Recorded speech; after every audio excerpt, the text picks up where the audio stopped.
বাংলাদেশে যে কয়টা তত্ত্বাবধায়ক সরকারের অধীনে নির্বাচন হয়েছে সেই নির্বাচনগুলাই কিন্তু কোনো দল দ্বিতীয়বারের মতো নির্বাচিত হয়নি। এরশাদ 9 বছর থেকে তার সরকার সাজানো গোছানোর পরেও 90-এর অভ্যুত্থানের পরে যখন নতুন একটা তত্ত্বাবধায়ক সরকারের অধীনে নির্বাচনটা হলো, সেই নির্বাচনে এরশাদের দল থার্ড হয়ে গেল। 2091 সালে বিএনপি আসার পরে 5 বছর ক্ষমতায় থাকলো। 96 জুনে যখন তত্ত্বাবধায়ক সরকারের অধীনে নির্বাচন হলো, 5 বছর সাজানো সেই বিএনপির সংসারটাও তছনছ হয়ে গেছে। আওয়ামী লীগ 21 বছর পর ক্ষমতা আসলো। 21 বছর পর ক্ষমতা এসে তাদের টাকা হয়েছে, ক্ষমতা হয়েছে, স্টেক হোল্ডার হয়েছে, সব জায়গায় গডফাদার তন্ত্র কায়েম করেছে, টাকার মালিক হয়েছে, প্রশাসনে নিজেদের লোক সাজিয়েছে। 2001 সালের যে নির্বাচনটা হলো তত্ত্বাবধায়ক অধীনে, আওয়ামী লীগের ভরাডুবি হলো, বিএনপি আসলো।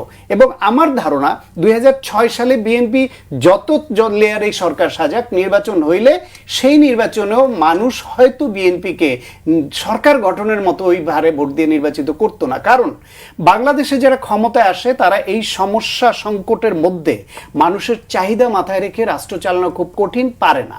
প্লাস হচ্ছে যারা যখন ক্ষমতায় আসে তাদের মধ্যে লুটেরা তন্ত্রকে কায়েম হয় অনেকখানি তাদের দাম্ভিকতা প্রকাশ পায়, এটা মানুষ পছন্দ করে না।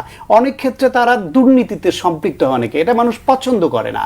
সুতরাং মানুষের হাতে যদি ভোটের অধিকারটা আপনি ফিরিয়ে দিতে পারেন, তত্ত্বাবধায়ক সরকারের অধীনে নির্বাচন হয়, তাহলে সেই নির্বাচনে নির্বাচিত হতে হলে তাকে রাষ্ট্র পরিচালনাটা ওইভাবেই মানুষের আকাঙ্ক্ষা মাথায় রেখে করতে হয়। আমি শেষ করে দিই, এখন যে সব জায়গায় সংস্কারের ব্যাপারে একমত হচ্ছে, ক্ষমতায় আসে কেউ যদি এটা না মানে তাহলে প্রথম ধাক্কা এসে জন আকাঙ্ক্ষার সঙ্গে বিট্রে করলো। তাদের তো কোনোভাবেই আর রাষ্ট্র ক্ষমতায় থাকা কিংবা 5 বছর পরে আবার নির্বাচিত হওয়ার কোনো সম্ভাবনা নেই।